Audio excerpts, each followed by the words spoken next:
mbokk yi ñu ngi dellu di leen nuyu di leen ziar askanu Sénégal yi nga xamante ni ñooy faral di seetaan Sénégo TV wala senego.com ziar nañu ñëpp ñuy dalal ñëpp jàmm fi nga xamante ni moom mooy Sénégo ziar nañu ñëpp nuyu nañ ñëpp ñi nga xam ni caabi da leen féete ginnaaw yal na leen yàlla may ñu moomaat seen bopp ñi feebar tëdd hôpital wala tëdd seen kër yàlla may leen wérgu yaram ak gudd fan ñi nga xam ni tamit ñoo nekk bitim réew leen yàlla may jàmm bañ delluwaat ci jàmm ak salaam fii ci biir réew mi ànd ak koppar gu bëri ay milliards ñi nekk ci yoon bi wàllu dem bekk dikk bi tamit ñu ngi leen di ñaanal jàmm ñu tukki jàmm dem ak jàmm fu waay dem rek yàlla na ko àgg ci jàmm ak salaam ndaxte tali bi moom tàng na lool yàlla na si yàlla def ndox mu sedd guy suñu réew Sénégal yàlla def fi jàmm ñi nekk bitim réew tamit ñu ngi leen di nuyu moo xam nga nekk mbër wala boog citoyen sénégalais boo xam yaa ngi nekk foofu moodu faatu yi ñoom ñëpp nuyu nañ leen faatu moodu petit muy xale yi am na ñoo xam ñi ngi fa ak seen i njaboot ñu ngi leen di bàyyi xel bu baax a baax mbër yëpp si kanam tuuti naa leen nuyu ñoom ñëpp ñu ngi bitim réew ñoom ñëpp naa leen nuyu tey dañu am benn gan goo xam ni Sénégal namm na ko Sénégal gëj nañ ko gis surtout ak lu làmb gëj nañ ko gis te mu bokkoon ci xale yi nga xam ñoo gënoon féroce li ma naan crème de la lutte ci lañ bokkoon tey bu doon bëre ba tey mi ngi nekk ci kaw mais dafa jékki-jékki si mi sabandoor bi tekki jaaj yi tekki lépp tekki ngem yi lépp mu tëmbal sànni fële dem France toog foofu macha allah ñu koy ñaanal jàmm fa mu nekk di ko ñaanal ñëpp sentel bu Lansar nekkoon écurie boo xamante ni fi ñu tolloon dafa doy waar mais mu jékki-jékki bàyyi làmb ji ana lu waral loolu sentel maa ngi lay bàyyi nga nuyoog Sénégal ñi seetaan ci Sénégal. waaw salaamaaleykum wax yàlla salaamaaleykum axlu làmb salaamaaleykum àdduna ginnaaw bu ñu sante yàlla judi ci yonent bi sant suñu ñaari waaju maa ngi sant sama sëriñ Abbas Mbacke borom Daaru Muxti di ñi ko yàlla gudd fan ak wér gi yaram xalifa Daaru Muxti bi sëriñ Abbas ibnu maam Thierno di char ñëpp di nuyu ñëpp di char waa Sénégal di char waa àdduna di char waa France gi ma nekk xam nga sama gars yi xam nga waa 78 ak waa 91 gi sama gars yi xam nga di nuyu ñëpp di char ñëpp di nuyu sama gars yi nekk Italie xam nga Sénégal maa ngi char ñëpp di nuyu sama famille sama yaay samay mag samay rakk xam nga sama di char ñëpp di nuyu sama soxna di ko char bu baax a baax di ko wax kooku xam nga ba mag maa lay nuyu di la char bu baax a baax di la wax kontaan yi franchement pas day xam nga si invitation bi waaw ñoo gën a kontaan ñoo gën a kontaan ndaxte foofu ngeen nekk moom comme li may faral di wax amu leen jot yéen a ngi ci liggéey bi Europe moom bu ku fa xas ba nekk rek ku bàyyi Sénégal ginnaaw nekk bitim réew ak dang-dang ba fa ne coono ba fa nekk fu ne nga dugg fa Sénégal rek fi mu nekk nii dafa metti ñun li ñuy daj fii xam nañ ko rawatina tamit nga génn bàyyi sa dëkk bàyyi sa famille dem bitim réew di kërti foo toll rek da ngay jéem a def kéemtalaay kàttan pour mën a ñafe ko kon actuellement nii daal ñu ngi leen di ñaanal jàmm yéen ñëpp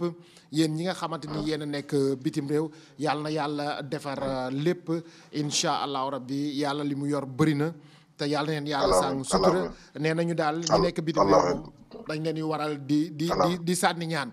yàlla na yàlla defar lépp man tamit maa la gën a kontaan actuellement alors bro fi mu nekk nii yaa ngi foofu France ban at nga fa demati sax. waaw man Pape Malick maa ngi commencé ñëw France depuis fin 2013 donc fin 2013 laa fi commencé dugg xam nga mais bu ma 2 mois 1 mois 15 jours 2 mois donc su ma delluwaatee Sénégal tamit xam nga la même chose laa fay toog donc. daaw ma yàgg fenn quoi donc daaw ma toog Sénégal aussi tamit daaw ma yàgg fii donc même Sénégal am na moment boo xamante ne ni 15 jours laa fa def dellu soit donc waaw fin 2013 daal laa fi commencé dugg si quoi ba 2015 nag quoi ba 2015 xam nga si laa fa toog waaw dama doon jaabante rek xam nga dama doon jaabante benn instant mais alors yaa ngi fàttaliku combat bi nga mujjee bëree sentel waaw combat bu ma mujjee bëree su ma fàttalikoo daal si li ma jox xam maa ngi ko mujjee bëree Garga 2 ci kalaafu Gaston Mbengue bi quoi laa ko mujjee bëree laa mujjee bëree combat boobu. nga jëlee défaite si combat boobu waaw combat boobu nag dama ci jëlee défaite donc dama ci jëlee défaite. mu nekk tamit xam nga combat bu metti woon trop trop ci man donc combat bu lom na ne. préparation bi dafa yàggoon xam nga préparation bi yàgg xam nga combat bi metti aussi tamit ñu bëre combat bu metti mais yàlla vraiment yàlla ñëw ak dogalam xam nga jëlee ci défaite sant ko yàlla suñu borom nag. temps yooyu Garga 2 mi ngi door a lukkeeku commencé di aak ci côté lamb ji di wane boppam comme ni nga ko waxee xëy na loolu moo indi loolu xëy na tamit nga xawoon ko xeeb jëlee woon ko au sérieux ba combat bi demee noonu maa ngi gis yaa ngi marqué noonu combat bi dafa la marqué non si parce que combat bi moo marqué la parce que ci yoonu lamb man ak moom sax bokkuñu woon yoon franchement ci yoonu lamb ba bokkuñu woon sax lamb effectivement mais comme kalaaf moo ñu boole woon xam nga te boobu tamit xam nga amoon naa problème adversaire ndax adversaire yu bëri xam nga nanguñu jël donc ménageurs yu bëri aussi tamit xam nga nanguñu woon seen mbéy xam nga signé ak man donc ma toog benn année xam nga def année blanche donc ñu proposé ma kalaaf bi moo tax ma dugg ci kalaaf bi xam nga du question xeeb sax mais ni ku nekk xam nga saa bi ngay gën a am yaakaar mbër bu nekk xam nga combat bi ngay gën a am yaakaar boo amul sens rek combat boobu ngay ñàkk donc loolu moo ma dal ci combat boobu xam nga ma ñëw alors est-ce que combat boobu noonu nekk na loo xamante ni lu la jox envie pour nga génn dem mu yàq sa moral bëggatoo làmb ji affaire bi naqari la nga génn dem essayer mu marché nga ni non man daal làmb moom safatuma dara quoi bàyyi ma dem toog nga def année blanche gars yi la waroon jëlatuñ la temps yooyu yaa ngi nekkoon ci benn lancé bu baax benn xale ñëw comme Garga 2 ñëw stoppé la nga dem Europe nga tenté amatoo envie continuer sport bi nga ni xaaral ma dem est-ce que du loolu moo sabab voyage bi de un.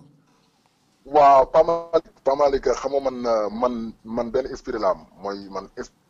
man du ma je suis pas une mauvaise perdant mais j'aime pas perdre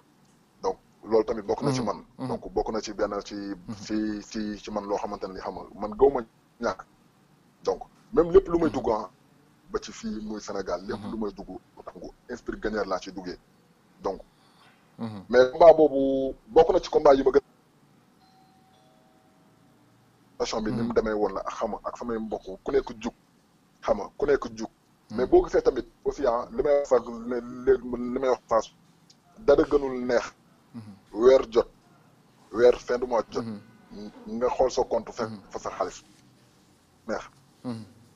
te lamb mun naa ne amul loolu. lamb nekkul par weer lañ lay fay donc boo amee combat nga am xaalis boo amul combat doo am xaalis donc boo amul ñu la taxaw amul ñu la jàppale donc pour nga génn ci day métti trop. comme yàlla def na xam nga ibbil nañu buntu boo xamante ne ñu suñuy centaine de bu dee xam nga yàlla su moom dafa def xam nga ñu ñëw fépp la ci yow jël la yóbbu la nekku sa njàmbaar nekku sa man-man donc loolu yàlla suñu borom jagleel la donc. buntu la bu ibbeeku donc ñu exploité buntu bi ñëw. gis fii ni mu demee xam nga parce que donc xam nañ fii ni muy doxee donc dañuy ñëw fii toog fi benn moment bi dem Sénégal mais da ngay xoolaat xam nga da ngay amaat beneen jàngat boo amaat si sa biir dund donc da ngay amaat. donc par la suite mais que xam nga ma toog ne ma métier boo xamante ne nii xam nga avant lamb laa ko amoon donc ma ñëw continuer ko yàlla suñu borom di ma suturaal waaw. alors comme sànq li nga ko waxee ne nga dem nga yaa ngi liggéey dara gënul neex nga toog weer bu dee nga gis sa compte fekk fa dara lamb demeewul noonu lamb par combat la parfois tamit mën nga toog benn année boo xam ne pour nga am combat dafay metti da ngay nekk di yeewu fajar dugg ci dune yi dem géej dem salle dem contact cummikaay yi fii lu ne nga dugg fa da ngay dem ñëw ci combat bi ñu lay dóor ngay sangoo ko balaa ngay am xaalis di la dóor ba ngay bëgg a dee balaa xaalis bi di neex di nga ñam bay bëgg a dee say mbokk duñ nelaw léegi nag nga ñam dem France boo yeewoo gis sa compte dara kenn du la dóor kenn du la ci saaga doo dem dune doo dem salle loolu tamit bon neex na tamit moo xaw a tane daal. non effectivement moom loolu moom dara dàqu franchement loolu dara dàqu ko. te xam nga tey lambu Sénégal tey lu tax mooy nekkul yow mbër mi kese. tey da ngay am famille da ngay am ñoo xamante ne dañ lay yaakaar ñoo xamante ne ni amaana sax du nekk sa famille donc dañuy am seen soxla ñëw ci yow xam nga ñëw ci yow si perte xam nga donc bu fekkee ne xam nga soxla googu ñu yëkkati ñëw di la ko wax fii fekk ñu ko fa yow benn dina la metti tamit dina am lu leen voir donc sant yàlla franchement sant yàlla xam nga da ngay teel a xëy. alhamdulilah soit moom dafa respecté heure. voilà donc da ngay liggéey ñëw wàcc xam nga boo war a dem entraînement nga dem entraînement toog jàpp sa ñaambur xam nga sant yàlla. alors Sentel sànq yaa ngi ma wax ci biir wax ji nga ni alhamdulilah bi ma ñëwee am naa sama métier bi ma ñëwee moom laay liggéey fii ban métier nga yoroon ba nga dem foofu mu dimbali la ba ngay liggéey foofu mu yomb ci yow. dama teel a jàng métier man dama teel a jàng métier. ba nekk ba yàgguma école. parce que ay bitis rek laa doon def xam nga ay bitis rek laa doon def ñu génn ma école xam nga ma dugg alxuraan. jàng alxuraan nag sori si trop mais teewul. d'ailleurs maa ngi koy nuyu de passage Thierno Niang xam nga moom ànd ak jàngal sama rek métier donc ba yàlla tey daf xam nga ma doon jàng soudeur donc def naa soudeur carrosserie soudeur métallique donc xëy soudeur yu bari def naa ko fii tamit bi ma ñëwee xam nga def naa yenn formation yi parce que xam nga diplôme Sénégal ak diplôme fii bokkul donc ma defaat formation yooyu mais formation yu compliqué ci man parce que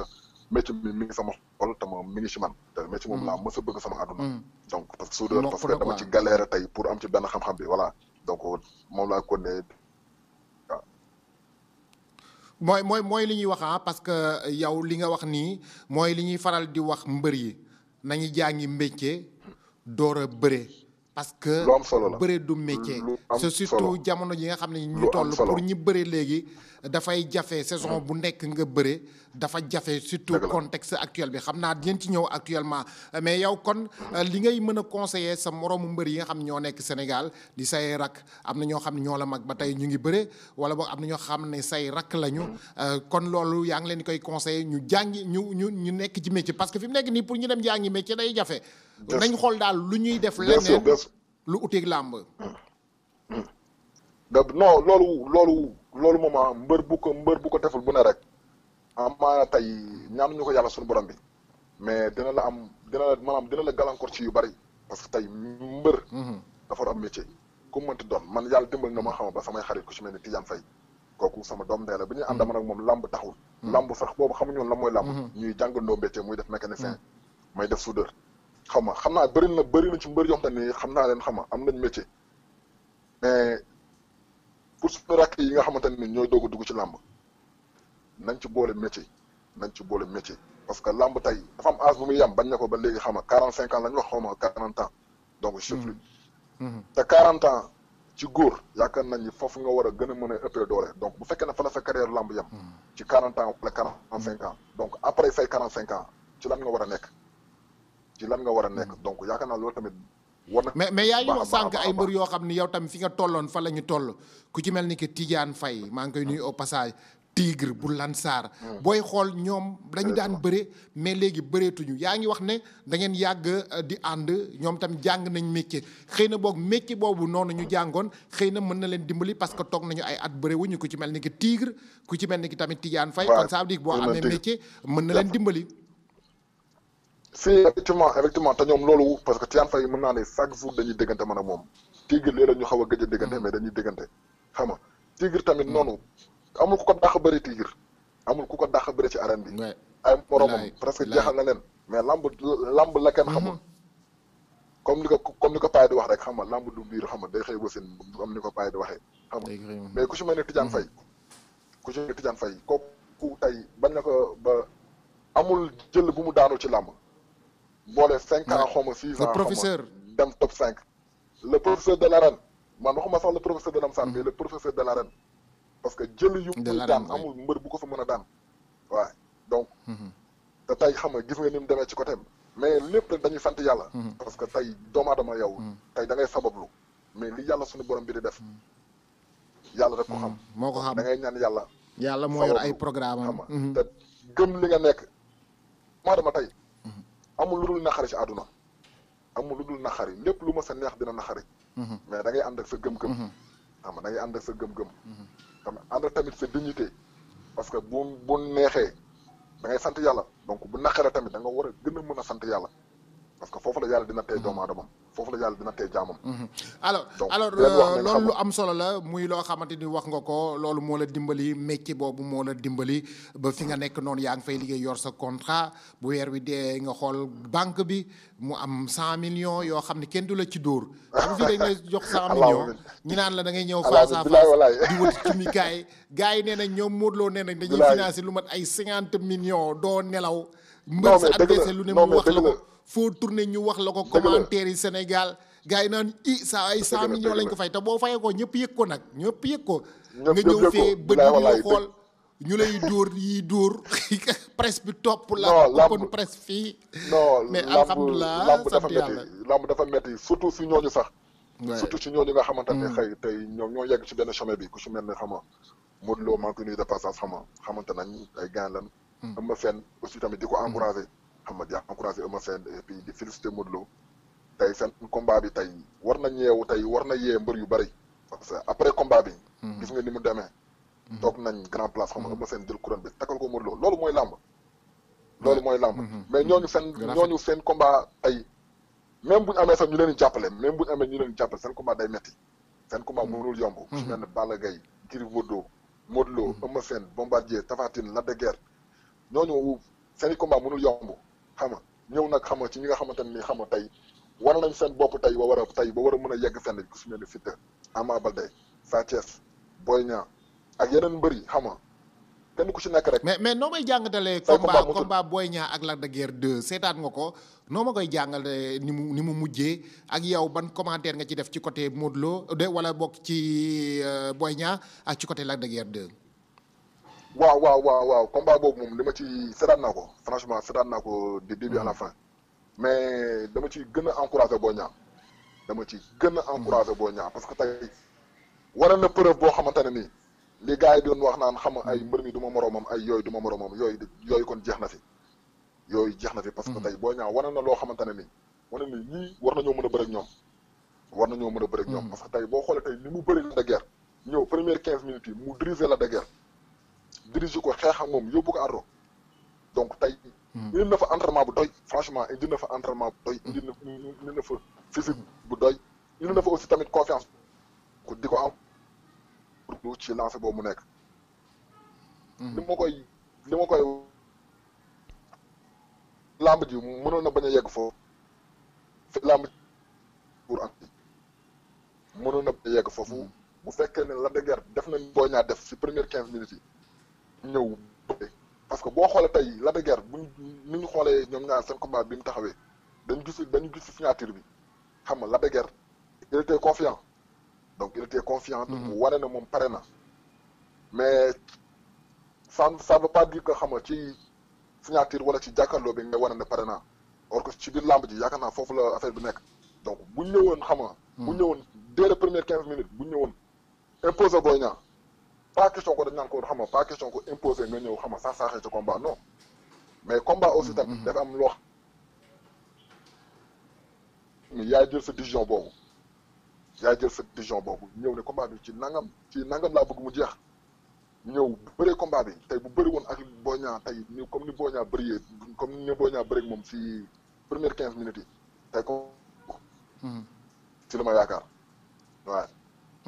ok alors léegi si Modou Lo ak Eumeu Sène nga waxoon sànq li ñu desee si temps bëriwul léegi Modou Lo bëri na ak Eumeu Sène daan na ko nekk na roi des arènes ñu bëree ngi coow combat Modou Lo Balla Gaye coow li bëri Modou Lo Ama Baldé boobu moom defe naa ne mënatul nekk moom Modou Lo Ama Baldé defe naa mënatul nekk am na ñu ko bëgg parce que nee na moom c'est le roi te roi bi mooy tànn ku ko neex nee na bu bëreeg moom léegi yow noo koy jàngatee. waaw xam nga loolu tey si soit Modou Lo la rek si soit Modou Lo la tey Modou Lo mën a taxaw ne du ma bëreeg Ama Baldé mën a taxaw ne bëriwuma ak Balla Gaye loolu si choix am la mais combat yi nga xamante ne ni tey mooy combat yi nga xamante ne moo war a ibbi làmb ji yaakaar naa képp kuy seetaan làmb xam nga te xam tuuti làmb rek wax ma la sax nga xam làmb war na mën a nekk tey Modou Lo Ama Baldé combat la Balla Gaye Tapha Tine combat la non si combat la parce que ñoom ñaar ñëpp tey boo xoolee ñoo bokk benn génération tey gaa Modou Lo roi des arènes la mais ñoo bokk benn génération wala Gris Bordeaux Ama Baldé nga ni wala Modou Tapha Tine combat la Gris Bordeaux waaye Gris Bordeaux Tapha Tine combat la Gris Bordeaux Lac de Guiers combat la Bombardier Balla Gaye combat la Balla Gaye Tapha Tine combat la donc am na combat yu bëri yoo xamante ne ni xam nga war na mën a taxaw Sa Thiès Tapha Tine combat la waaw combat yu bëri yoo xamante ne nii war na alors léegi bu ñu jógee ci combat boobu noonu naka ngay jàngatee saison bi mbër yu bëriwuñu ku ci mel ni ki Bombardier bëriwul Balla Gaye si saison boobu la bëreek Modou Lo Tapha Tine bëriwul Ama Baldé bëriwul Gouye Gui bëriwul Ama Neex bëriwul jeunes yi espoir yi ñu ci bëri tamit liggéeyuñu bëriwuñu lan moo sabab loolu lu ko indi. waaw loolu moom képp kuy dund lamb rek wala képp ku bëgg lamb avancé rek war nga ci mën a dox ay jéego te tey buñ toogee tey ba benn saison espoir yu bëri wuñu maanaam ñi nga xamante ne ni ñooy dekkalaat lamb bëri wuñu rek war nañ xoolaat la moo waral loolu man ci li ma yaakaar lu waral loolu parce que dañu jël lamb ji fermé ko ci benn catégorie catégorie 5 personnes catégorie 6 personnes loolu doxalul lamb war nañu mën a bëri seen biir comme li ma la wax rek ay Tapha Tine war na mën a bëri Lac de Guiers Tapha Tine war na mën a bëri Balla Gaye Tapha Tine war na mën a bëri keneen Bombardier aussi tamit noonu Sa Thiès tamit noonu ku ci nekk day taamu ku muy bëreel quoi ñu def ko ci 5 personnes loolu nga yaakaar ne moo xaw a bloqué lamb ji loolu non mais loolu moom doxalu lamb bu dee lamb dañ ko bëgg a catégorie si 5 personnes si suuxale jug day dem si suuf loolu moom buñ ci kenn nax waaw lan sax kii tamit Sentel xam naa dañuy jéem a tëb tuuti xam naa ay ñetti question lay moo ci des yëgoon nga coow bi amoon diggante CNG ak mbër yi yaa ngi woon France noo ko jàngatee ak naka nga ko dundee ak noo koy gisee. waaw coow loolu yëgoon naa ko parce que maa ngi ko doon suivre bu baax a baax maa ngi ko doon suivre bu baax. mais tamit aussi tamit CNG baax na fi ci làmb ji. mais nañ xoolaat règlement yi. tey am na ci règlement boo xamante ni man vraiment xamoon loolu noonu la mën a demee mais comme léegi dindi nañ ko xam nga yaakaar naa ni xam nga lamb ji dana neex. parce que tey bu dee da ngay bëri sa morom ngeen di bëri tey ba génn saako yi. non bu dee ñaari ponkal yu bëri wala ñaari mbër yi bëri di xeex ba génn saako yi ñu ñëw avertissement wala ñu ñëw ñaari mbër yi jàppante kenn ki buux moromam ba génne ko saako yi mais loolu war ñu jox kenn avertissement ku dul ki nga xamante ne yaa buuxaate pour ko génn saako yi parce que bëri woo da nga bëgg mu génn saako yi donc loolu tamit bokk na ci li nga xamante ne day yàq làmb ji mais mbëri aussi tamit damay wax naan mbëri aussi tamit dañ leen war a jox seen gëdd CNG dafa war a jox gëdd mbëri parce que tey bu mbëri yëpp tey defoon benn golob ne ren bëriwuñu mais CNG du am tey bu CNG ne tey benn mbër tey CNG du am ren mais mbëri dañuy bëree même bu CNG amul mbëri dañuy bëree parce que mbapat yi dana am leneen dana am mais bu mbëri tax ne ren benn mbër du bëri CNG nan lañ mën a def xam nga ba ubbi benn dialogue boo xamante ne kenn ku ne danañ ci mën a gis boppam muy CNG bi muy mbëri te aussi tamit comme dañ ne lutteur en activité pour man ku nekkatul en activité la wax aussi tamit man loolu balaa ma woon naa ko groupe bi ñu bokk groupe bi lancé na ibbi woon ma leen carrément dafa am benn affaire man daf ma choqué parce que bu ñu nee tey lutteur en activité président lutteur en activité mais yow mi nekk en activité donc yaa war a nekk président bi mais munoo bàyyi bëre effectivement ba pare ne yaay xam nga président lutteur en activité donc munu nekk voilà alors noo jàngatee arène nationale bi gis nga ko gars yi ñu ngi fay bëree gis nga tabax bi ban commentaire nga ciy def arène nationale waaw arène nationale bi gis naa ko xam nga am na benn combat Lac de Guiers ak Boy Niang mais arène bi bu mënul jël yenn combat yi ku si mel Eumeu Sène ku si mel ni Modou Lo ku si mel ni ay Ama Baldé ñooñu mënuñu bëre foofu mënuñu bëree stade boobu parce que stade boobu tey xëy na tey juum nañ tey ci benn plan bi mooy ci suuf maanaam amul espace boo xamante ne nii mën nga fa mën nga fa gérer sécurité bu doy te lamb sécurité pour cumikaay quoi fi ñuy teg cumikaay yi ak ñoom seen ñoom ak mbër yi voilà si rond central bi xam nga ak li ko wër xam nga ak jege na tamit public bi tamit jegewaay boo xamante ne nii munoo loolu tamit bëgg naa tamit ñu gën bàyyi xel am na yenn combat yoo xam ne moom franchement xajul foofu xajul arène nationale ba. waaw. parce que nga jàpp ne ci suuf ak public bi ni ñuy jegee ci suuf day am insécurité ak mbër yi yuy war a bëre. non mais loolu mënul ñàkk loolu dafa bokk ci làmb. mais tey boo xoolee tey làmb Siteu ak Gouye Gui tey xeer bi Siteu jël fan la woon stade Amitié la woon. tey sori waa na sori boo xam te ne mais xeer fi mu jógee ak xoolal fi mu ko dal tey boo bëggee indi tey ku ñu mel ni tey comme par exemple nga jël combat Modou Lo wala combat Modou Lo ak Balla Gaye bu taxaw woon nga ñëw nga indi ko foofu mais sécurité mënu fa am. beneen affaire lay doon parce que ñaari nit sa xel daal dalu ci ñoom ñaar ñëpp dañuy indi mbooloo. voilà ñoom ñaar ñëpp dañuy indi mbooloo. léegi Sentel dama doon bëgg a ñu wax tuuti rek ci kaawu sa écurie muy écurie Lansar fa nga nekkoon. jóge nga fa yaa ngi France yàgg nga fa loolu. Lansar fa mu nekkoon ak léegi nekkatu fa benn site moo fay bëre léegi am fa coow ñeneen ñi ci des yëpp gis nga fëgg la mu jénn bëree jóge ci défaite donte daanoon na Jokkel gëjoon na bëre mu ñëwaat ba ci xale yi di leen jël double moteur daan ko ñoom Tidiane Faye Tigre kenn bëreetul Tigre Junior mi ngi bëree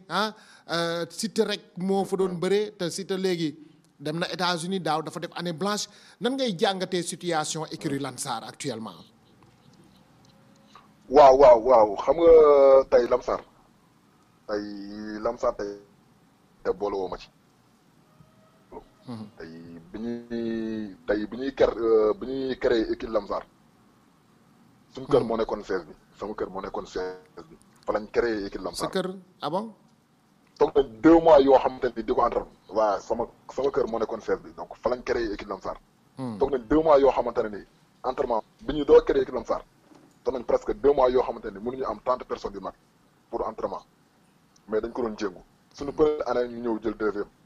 deuxième année ñu jël première ko tel ko 3 ans mais boobu dafa am lu moo amoon Lansar mooy waxante dëgg gis nga doomu aadama buñ kenn nax sa morom gis nga ay nit bu ñuy ànd te duñ waxante dëgg jarul sax ñuy sonn ndax duñ dem fenn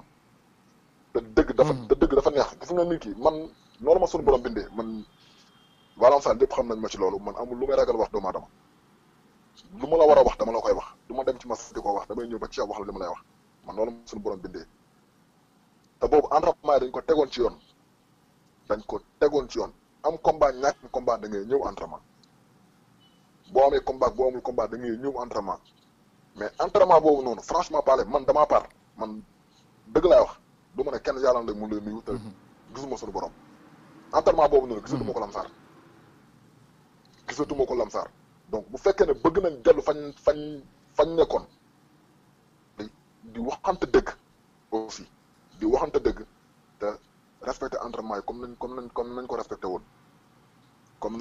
woon entraînement yi bañ a am xama mais loolu ci mbër yi la mbër yee toll benn tolluwaay boo xam ne léegi ñu ngi jaabante ne sa ngi dem États-Unis Feugeula mi ngi dem États-Unis Siteu mi ngi dem ak di ñëw léegi moo nekk ki gën a fës ci écurie Lansar dafa mel ni ki benn instant sax am na genre ñàkk déggoo bu am ci biir écurie bi mag ñi tamit nekk fa dafa mel ni ki xale yi léegi dootuñu leen déglu problème bi lan la. d'une part man damay globaliser mën naa ne am na ci dirigeants yi am na aussi tamit ci mbëri parce que lépp loo gis ak ñaar la donc bu ñu nekkee ci mbooloo kilifa yi dañuy war a doxal jikkoy kilifa boo nekkee ci benn mbooloo ñi fa nekk kilifa dañu war di doxal jikkoy kilifa ñi nga xamante ne ñoo topp ci kilifa yi tamit doxal seen rôle mais yow mbër mi yow tey mbër mi yaay def mbër ji tey bu ñu nekkee Lansar mbër yi ñoo tax ñuy wax donc mbër yi ñoo war a joxe bon exemple kilifa yi doo ci toog mais bu fekkee ne yow mi mbër mi yow sa yoon nekku ci lu la neex ngay def maata yi ngay def donc kenn mënu la wax ba nga dégg mais après kilifa yi duñ la wax dara donc man daal li ma leen wax daal ba mën leen ko wax te moom laa leen wax chaque jour ñi ma ciy dégganteel sax mu jigéen ñoom la laa leen wax chaque jour ma leen écrit bi fu mu toll seen loxo la nekk bu demee yéen bu taxawee yéen la donc yéen a war a mën a jël seen matuwaay jël seen fulla ak seen fayda taxawaatal écrit bi taxawaatal ko mooy woote waat ensemble wax nit ñi dëgg wax mbër yi dëgg wax dirigeant yi dëgg bu fekkee na ne respecté woon nag règlement yi ñu fi teg la porte daa mel ni ku ci nekk ber na sa daara de ànd ak groupe am ñii laay àndal entraînement su ma amee combat du ma entraîner écurie ba. gis nga loolu naka loolu waxuma la sa équipe Lamsar mais mbër bu ko ci bàyyiwul yaa ngi suuxal sa carrière te tey làmb mbër bi kese mënul demal boppam boo amee combat bëgg nga ñu la jàppale boo amee combat bëgg nga ñu la taxaw tey mënoo am combat tey nga am adversaire boo xam te ne tey comme par exemple mi ngi def 120 kilos mais booy contact da ngay contact ku war a def plus de 120 kilos mais booy contact koo xamante ne nii xam nga c'est 4 xam nga mi ngi def 80 kilos wala bu 10 ba 10 90 kilos lay def donc kooku bu la may doole bi nga bëgg si sa préparation. te préparation lamb sa adversaire da ci joué tamit sa taille adversaire da ci joué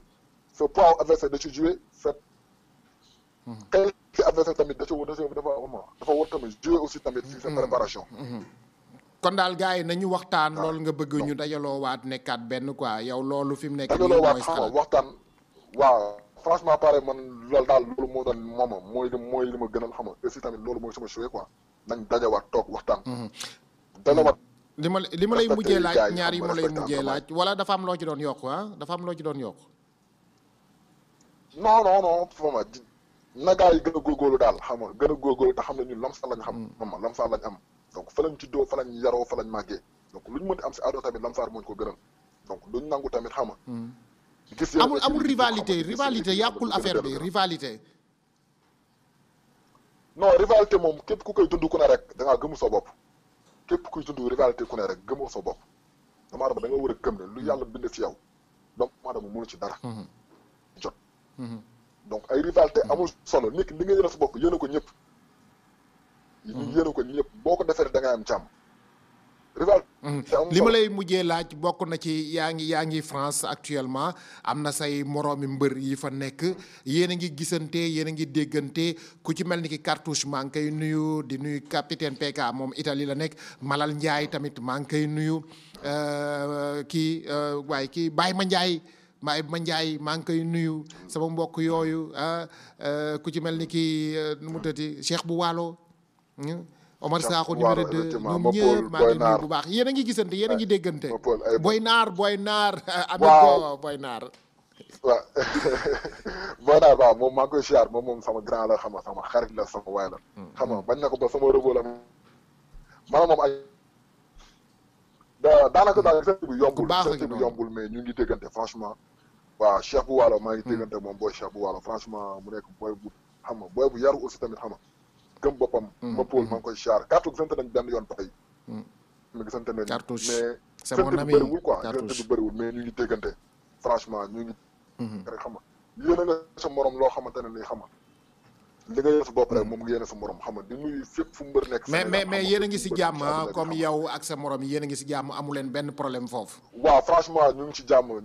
amuñu benn problème franchement malgré bokkuñu écrit mais tey boo ñu déggee xam nga dañu mel ni xam nga ñii ñoo bokkoon écrit xam nga ku ci mel ni xam nga après xam nga maa ngi juum xam nga maa ngi char Ousmane Toucouleur kooku maa moom tey xam nga kooku sama gaar la kooku sama dembee la Ousmane Toucouleur kooku dañuy tàng day barke Seydina Mohamed kooku mën naa ne mbër yi nga xamante ne nii bokkuñu écrit moom laa fi gën a nekkal gaan boo xamante ne nii xam nga tey day woo sama waa gàlle day woo sama famille day woo sama yaay day woo sama mag bu jigéen day woo sama waa gàlle xam nga tey kooku làmb taxul ñu xam maanaam làmb moo tax ñu xamante mais tey xam nga bokk nañ loo xamante ni tey ay xam nga ay doom dee yàllaa leen boole Toucouleur maa ngi koy char bu baax waaw borom la am ñoom ñëpp maa ngi leen di nuyu gars yi nekk foofu yëpp maa ngi leen nuyu bu baax a baax Cartouche comme ni ma ko waxee kooku c'est mon frère Boy Naar kooku moom beneen affaire la man ak moom yow tamit Sentel yéen ñëpp vous êtes des frères Malal Ndiaye di leen def benn affaire temps yi Ousa Sow moom maa ngi koy rëbb rek moom daa làqu maa ngi koy kii moom tamit grand bu baax waaw ñoom ñëpp Kulim Dioum Baye Ma Ndiaye kooku suma gain la man daal mën naa ne ku ma tudd rek dama naan kooku sama gain la ñi nekk États-Unis Max maa ngi lay nuyu au passage di nuyu tamit Baye Pël États-Unis ñoom ñëpp site waaw gars yi ñoom ñëpp man su ma limee daal damay juum te gars yi dañ may mere quoi loolu laay bañ waaw loolu laay bañ gars yi ñiy dund làmb tamit extérieur Espagne ak fépp ñu ngi leen nuyu alors Sentel kontaan naa Sentel lan laa fàtte lu ma la laajut Sentel lan nga nar ci làmb am nga projet làmb pour boo ñëwee Sénégal. non franchement am nañu ay projet dox parce que maa ngi nuyu au passage xam nga sama benn copain bu nekk fii Sénégal ay dudd waaw ñu gën ko xam-xam ci Malamine Sané dañu waxtaan ci lu bari xam nga te tey am nañ benn objectif boo xamante ne ibbi benn salle boo xamante ne ni xam nga salle fitness lay doon donc du nekk salle boo xamante ne ni xam nga ay pour musculation kese lay doon donc dañ fa ibbi salle boo xamante ne ni salle MMA la xam nga loolu ñu ngi ci waxtaan xam nga teg nañ projet yi ba nañ fa ibbi salle boo xamante ne ni xam nga day am fitness xam nga day am boxe day am MMA donc comme Sénégal xam nga léegi ñu ngi commencé bëgg MMA bi donc te MMA bi fii dañ ko interdit quoi fii France xam nga am na gars yu koy pratiquer mais xam nga amul compétition fii France donc bëgg nañ ibbi salle bu mel noonu aussi tamit xam nga te maa ngi ci maanaam may profité xam nga di nuyu mbëri Sénégal ñëpp di char ñëpp man amu benn mbër xaar ma yàlla mbër yëpp laa seexal jàmm waa Pikine Parcelles xam nga Guédiawaye xam nga ku si mel ne Ama Baldé kooku sama gaañal la Ama Baldé sama waay la sama xaayal la muy gii sama noonu xam nga waa Parcelles aussi tamit noonu xam nga ku si mel ne Modou Lo Papa Sow xam nga yeneen gars yi foofu waa Fass di nuyu ñëpp di char mbëri yëpp di char écrit yëpp sama waa écrit xam nga di ko di jiital nuyoo bi xam nga suñu président écrit Cheikh Niang su ménagère Maxime Bergane xam nga suñu père entraîneur xam nga père di nuyu gars yi ñëpp di nuyu mbër ñëpp kontaan nañu copain kontaan nañu gaa yëpp ñu ngi lay bëggee ñun tamit kontaan nañu bu baax a baax yàlla na yàlla def jàmm yàlla na la yàlla jàppale ci li nga nekk yàlla na yàlla defar projet yi yàlla na lépp sotti yàlla na ngeen am xaalis yéen ñëpp yàlla na leen yàlla sàmm fi ngeen nekk